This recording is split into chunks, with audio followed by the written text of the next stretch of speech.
Alright, what's up everybody? Peter Gilmore here for a very late night video right here.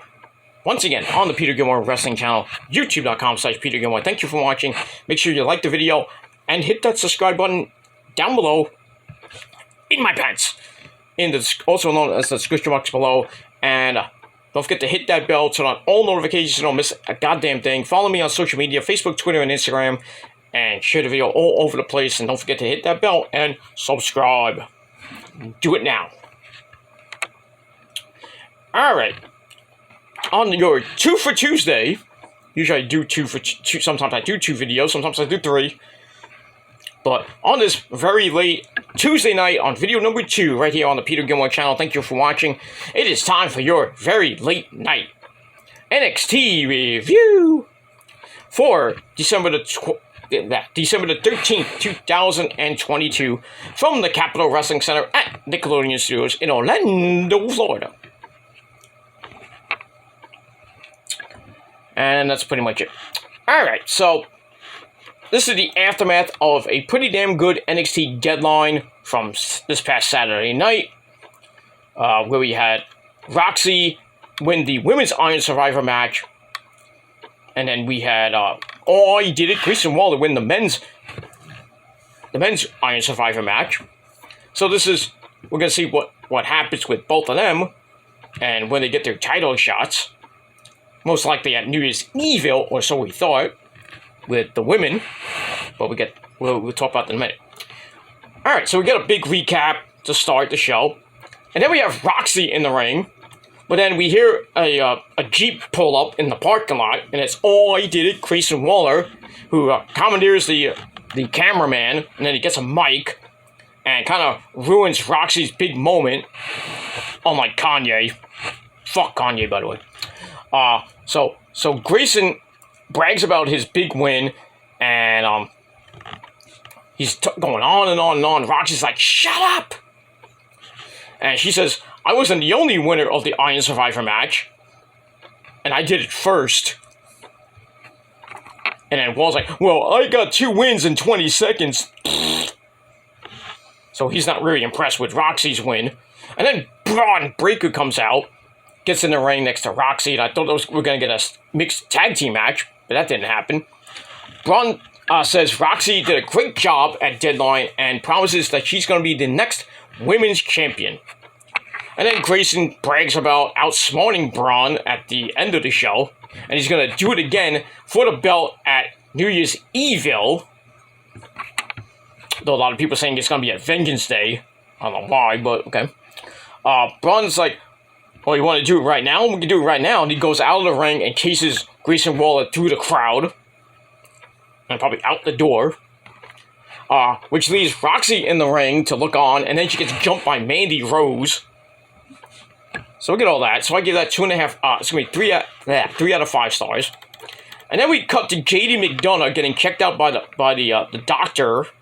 And JD says, I know what you're gonna say. I have this, I'm in my eye, I have an abrasion, shit like that. So some type of eye injury, but he's okay to wrestle. And then the Creed brothers come in, Julius and Brutus. Julius is not happy about JD McDonough going after his knee last week, or a week or so ago. Brutus then promises to hurt him in the ring later on, and JD kind of finds that funny, and it was like, "Ooh, good, we're gonna fight." And that's pretty much it. So I gave that 2.5 out of 5 stars. Then we hear Roxy on the mic yelling at Mandi and says, "I don't want to wait to get my title shot at New Year's Evil. I want to do it tonight." So Mandi's like, "Oh, you really want to do it tonight? Okay, I'll do it. I'm in." So for the main event, we got Mandi Rose against Roxy for the NXT Women's Championship. And a lot of people was spoiling it on Twitter that Roxy was going to win and that Mandi and Toxic were going to go up to the main roster, possibly be on SmackDown as early as this Friday night or next week. Well, I would say this week because SmackDown is taped. Well, actually, next week, I should say. Because they're doing a double taping, I believe, this weekend from Chicago. Obviously, they're taping because of Christmas. but Raw is live this Monday night, and then SmackDown on the 23rd, I thought would be live, but it's taped from Chicago. We got Tribute to the Troops this Saturday. That was already taped in advance. So the December 30th show is the final live show for SmackDown. Raw's final show will be at MSG on December the 26th. So there you go. And as far as NXT goes, the next 2 weeks will be taped. Because they're doing a triple taping. I think they taped the first part of it tonight. And I think they're doing tomorrow, I believe. I don't know. But the next 2 weeks, like I said, are going to lead up into New Year's Evil. And we'll see what happens with that.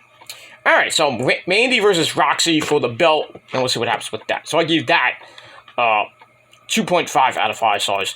And then we cut to the back where we see Wesley, the North American champion, getting jumped by Lorenzo Stacks in the back, where then we see my cousin, Tony D'Angelo, gets you a pizza for $2. He's like, yeah, kick his ass, Tony. Kick his ass, Cannon. Kick his ass, Stacks. Kick his ass. Good job. As the cameraman falls on his ass. And that fight leads all the way into the arena, all the way into the ring. Referee gets in, and then we go right into the first match of the night, Wesley and Stacks, with Tony D at ringside. So it was a pretty fun match. Not great, but still, it was alright. Wesley was getting beat up, and then he comes back with a big flippy-dippity-doo, and he landed really hard on the floor, and it looked like Stacks kind of missed his cue and almost like, barely caught him. And then you hear splat right on the ground, and Wesley's like, ah, shit, you asshole, supposed to catch me. So he hit really hard. It could have been really severely injured, but thankfully he finished the match. They go back in, and Stacks beats him up a little bit more, but Wesley comes back, hits the backflip kick to the back to the head. 1, 2, 3. He gets the win in a non-title match, under 10-minute match, and I gave it 2.5 out of 5 stars. After the match, Dominic Dijakovic, or Dijak, comes out to distract Wesley and have a big stare down, and then Tony D comes from behind and jumps Wesley from behind. And then he talks to Dijak like, hey, that's what I do! That's what I do! So it looks like we're going to get a triple threat match for the North American title at New Year's Evil. We'll see what happens with that. We'll see what happens with that. I think they're going to give the belt to Dijak at New Year's Evil, but we'll see what happens with that. And we move on from there. Alright. Then we go to the back where we have Chase 2. So Andre Chase and the cheerleader, Thea Hale. Yay, Mr. Chase! They're talking. Then they see Duke Hudson shaking hands with Drew Gulak. So they're thinking that Duke is going to transfer to Drew Gulak. The transfer portal, like calling it. But then Duke comes in and says, I'm not going to transfer. And then Andre's like, I'm sorry for last week. You were right. I was in the wrong. And then Duke's like, could you say that again in my good ear? So, Mr. Chase apologizes again. And Duke's like, no worries. No worries. I'm not transferring. I'm going to go to the ring later on and beat the fuck out of Damon Kemp. I'm going to give him a good old-fashioned Chase U beating. And then he was like, yay! And then in between, like, Andre's telling Thea Hale's like, you shouldn't have took the match. You shouldn't have asked for a match with Isla Dawn, you idiot. But I thought I could beat her. No, you got destroyed. Jobber. But I digress. Alright, so I gave that 2.5 out of 5 stars. Then we go to break. We come back with our next match. We have the Women's Tag Team Champions on commentary, Casey Catanzaro and Kaden Carter. So to commentate the next match, Tatum Paxley and Ivy Nile of Diamond Mine taking on Gigi and JC Jane of Toxic Attraction. Those nice hot pieces of ice. really nothing to see here. JC throws Ivy onto the champs, and then the champs get all pissy. We have a big, humongous brawl on the outside. Referee calls for the bell, like 2.5 minutes in. So all 6 women then start beating the crap out of each other. The fans are like, this is shit. And then we find out later in the show that next week we got a triple threat match for the women's tag team titles. So we'll see what happens with that. Obviously, Toxic is not winning the belts because they're most likely going up to the main roster, possibly with Mandi as well. Go on SmackDown. So I would think the champs are going to retain unless they actually give the Ivy and Tatum, who are not going to hold it that long because there's really no other tag teams left. Who's left? I mean, seriously, who's left? You got Valentina Feroz and what's her other name? I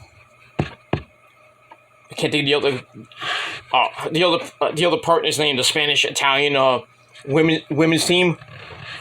They could possibly go after the belts next. That's the only women's tag team left. Unless they throw somebody together. I was thinking Zoe and Nikita, but they broke up. Obviously. So, I mean, they're going to have to either find a women's tag team or put somebody together to win the belts. Or maybe Dakota and Io come back to NXT, win the women's tag team belts. And hold them for like a couple weeks. Like the New Day would do with the tag team belts. And we'll move on from there. Alright, so I gave all that 2.5 out of 5 stars. It's really windy outside. It's freaking 30 degrees and it's windy as fuck. You can barely, you might, if you hear really closely, you might hear it from outside my window. Amidst the airplanes. But it is what it is. So, alright, so after that, we go to Fallon Henley in the back. She's on the phone with her mom. Then she's really somber. She gets off the phone as Briggs and Jensen come in, and they're wondering what happened. Fallon says that the bar is not doing so good. You know, they had a really bad year. And then Jensen's like, don't worry, be happy. We're going to have a great 2023. No, you're not, because Jensen is going to break away from the team and go with Kiana James. And finally lose his virginity. Most likely. But, I mean, if you're going to lose your virginity, lose it to Kiana James. I would have been better off with Mandi, but, you know, just me. Alright, so I gave that 2.25 out of 5 stars. Then we go to Carmelo Hayes, and when Melo shoots, he don't miss, usually, but he missed on Saturday. And Trick talks to him about that. Melo says, I would have won the match if I had 5 more minutes. But Trick then shows him some photos that Axiom put up on Twitter of basically hitting moonsaults onto him. And then we find out later that they're going to have a match next week, and I think that match is going to be epic. Let's see what happens with that. So I give that 2.5 out of 5 stars. Then after that, we go to Von Wagner with Robbie E. Mr. Stone at ringside, taking on the big O. Odyssey Jones with the two jobbers, Malik Blade and Idris Anofe at ringside. Match wasn't even that good. Under 3-minute suckfest. Robbie E tries to get involved, and then while he's distracting the referee, kind of backfires on him as Idris Anofe hits a kick to the head, and then the big O hits the running crossbody and pins Von Wagner 1, 2, 3. He gets the win in under 3 minutes, and the match I gave 2.25 out of 5 stars. Didn't give a flying fuck about that. Speaking of not giving a fuck, we go to Mackenzie Mitchell and Javier Bornal again. Basically the NXT version of Caleb Braxton and Paul Heyman. But supposedly they have good chemistry together. Not like that chemistry, but you know what I mean. On-screen chemistry. So anyway, Javier doesn't like Mackenzie rooting for Ikemen Jiro. She thinks she's going to beat him up and win the match coming up next. So Javier, it's like, it talks about the BBB, where he stole from MJF. And he tries to think of a name for his fan base, and finally comes up to Big Body Believers, which is so stupid. Take this segment. So I give that 2 out of 5 stars. Then we get to the match. 3-minute suckfest, and Ikemen Jiro somehow won with a Super Hurricane Rana. Right into the Ikemen Slash. And then, so Ikemen Jiro picks up a boring as fuck win, and I didn't care. So I gave that 2 out of 5 stars. And after the match, Reggie comes out under, his Scripps gimmick, which is so boring now. They hype this thing up, and it's Reggie. Reggie under a mask. Whoop-de-goddamn-do. So Reggie comes out and jumps Ikemen Jiro, and then he steals his jacket. So they're going to have a feud. Whoop-de-goddamn-do. Don't care. I don't care. And that's pretty much it. Alright, then we go to Wendy. Choo-choo! So happy that Cora Jade lost the Iron Survivor Challenge because she thinks that Cora Jade is bad. She talks about the evolution of throwing her drink at people she doesn't like, which started with a bad experience at a slumber party. That one of the girls at the slumber party threw a drink at her, so it's like, I'm gonna get back at you. And oddly, it worked. But that was I had a nice cup of orange soda. It was flat. I didn't get it at all. But looks like the Wendy Q Corey Jade feud continues on, and I don't know why. I don't know why. It is what it is. Alright, after that, we go to the ring with the New Day, the NXT Tag Team Champions for their celebration. Xavier Woods brags about Kofi Kingston and his 15 World Tag Team title reigns he's had with usually 11. I think it was 11 with 11 with the New Day, with him and Xavier or Big E. 1 with CM Punk, I believe. 1 with I think that's 12, and I forgot the other 3. But in any event, he says he's the first Triple Crown winner in singles and tag team, which is very impressive for Kofi. And then Kofi cuts him off before Booker T gets more annoyed at it. He's like, "Hey, you broke my record." And then we hear about Xavier having his first ever NXT match 10 years ago against, guess who? Big E. And he went to the main roster, but he was kind of pissed off because he never got an NXT title. But now that has changed. And then the celebration gets cut off by the Yes Boys. They come out, nice fit by the way, saying they ruined Christmas for them. So Xavier insists they would never do that because Santa Claus is in the crowd, and everybody's like, Santa! So then Xavier talks about how it was a pretty damn bad week for the Yes Boys because England got knocked out of the World Cup. So did Morocco. But, no, not Morocco. Who was it? Croatia got destroyed today. 3-0 by Argentina, so they're in the finals. So they play, I think, against Morocco or France on Sunday for the World Cup. I could care less who wins. I care less because I've been watching football. Real American football, not soccer. Which is European football. But anyway, then they lost the belts on this past Saturday. So Xavier's like, I know what you want. You guys want a rematch. So he's like, yeah, we want a rematch. So Xavier's like, you can have your rematch as long as you recite the Pledge of Allegiance.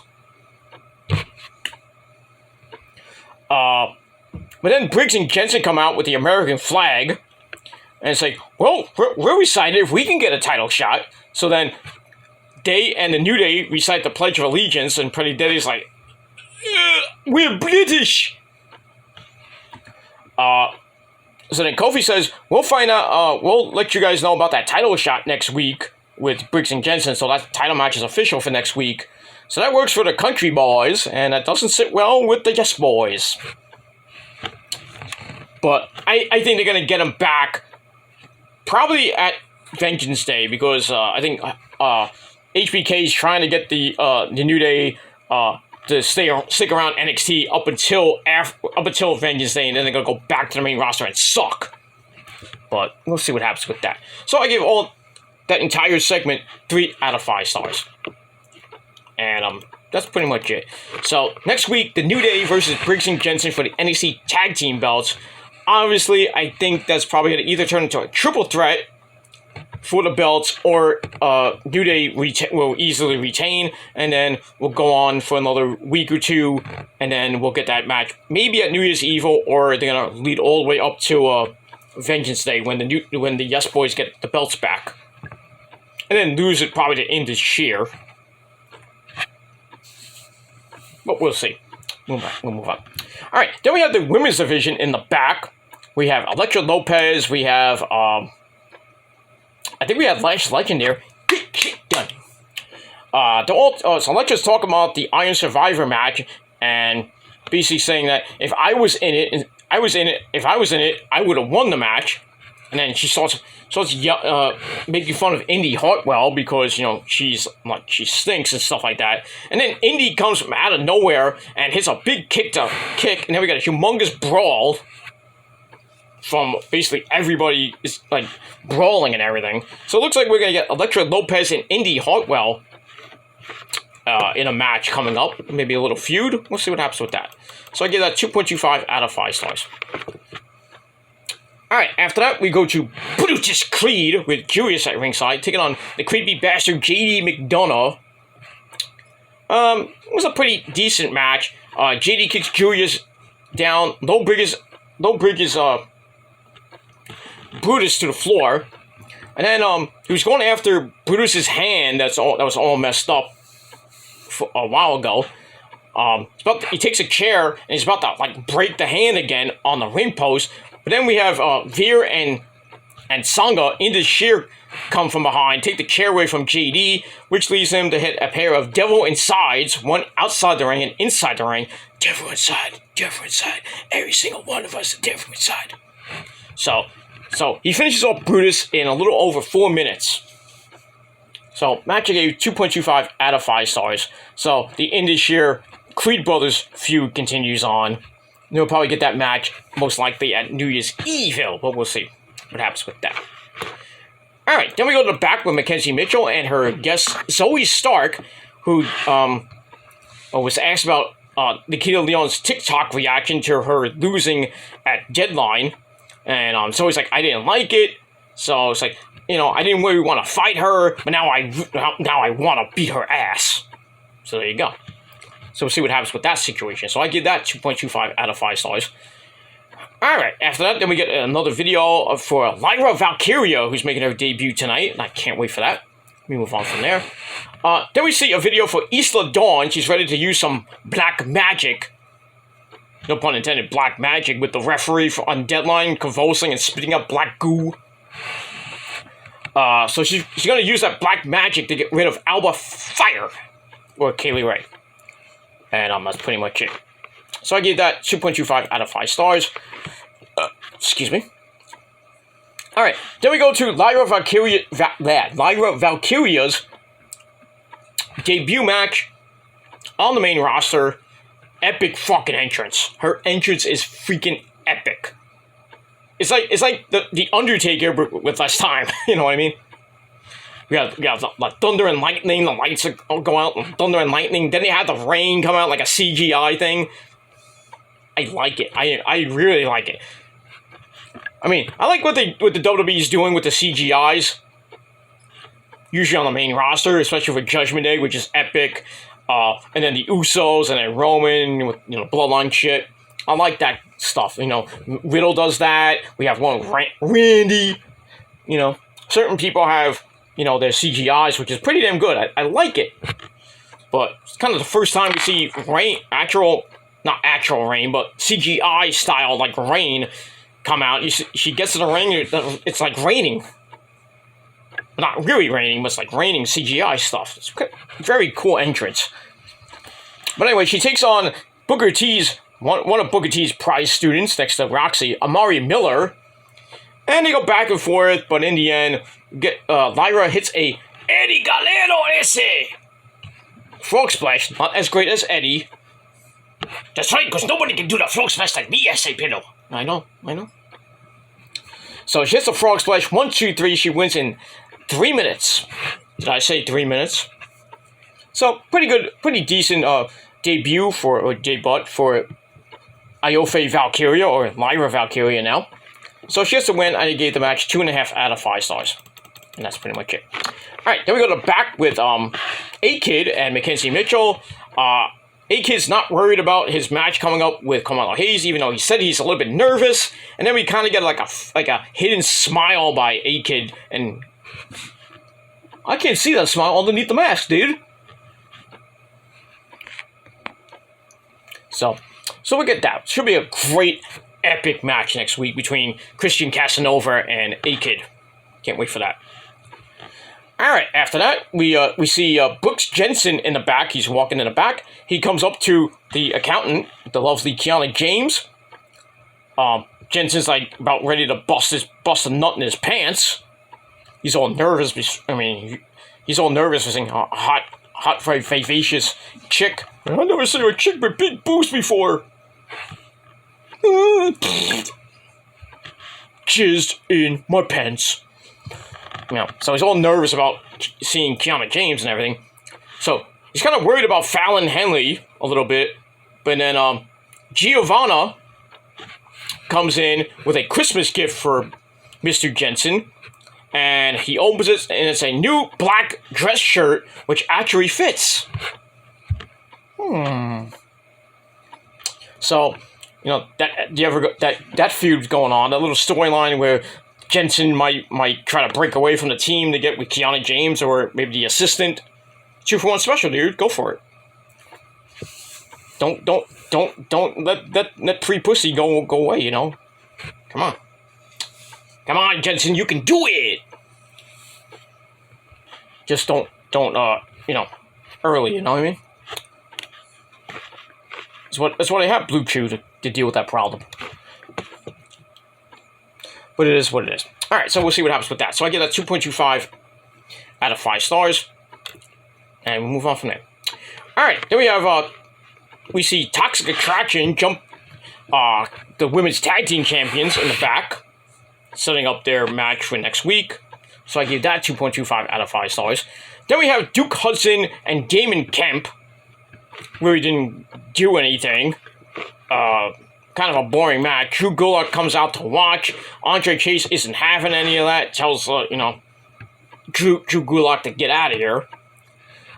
Damon Kemp was beating up on Duke, and then Duke hulks up, brother. You! Which sets up the big boot of doom. 1, 2, 3. Duke Hudson gets a pretty easy win. Under 4 minutes, suckfest. And I gave the match 2.25 out of 5 stars. And there you go. Bing, bang, boom. Get out of here. That's it. Alright, then we go to your main event of the evening for the NXT Women's title. Roxy taking on the beautiful, vivacious, I wanna fuck her in the ass, Mandy Rose. Still looking like freaking Nikki Bella with the freaking cap. Still looking great. 413 days and counting for Mandy Rose's title reign. And a lot of people saying she wins. She might break Asuka's record at 513 or 514. I forget the official count, but I think it's 513 or something like that. But anyway, it's a pretty good match. No Toxic Attraction at ringside because of what happened earlier. They went back and forth. Mandy runs her over and grabs the crossface, but somehow Roxy made the ropes, and Booker T's like cheering on, like, "Come on, you can do it!" He mentioned Ring of Honor, Roxy's Ring of Honor women's title reign. Then he mentions Relentless Wrestling, his promotion down in Texas, where she was, and everything. That was pretty nice.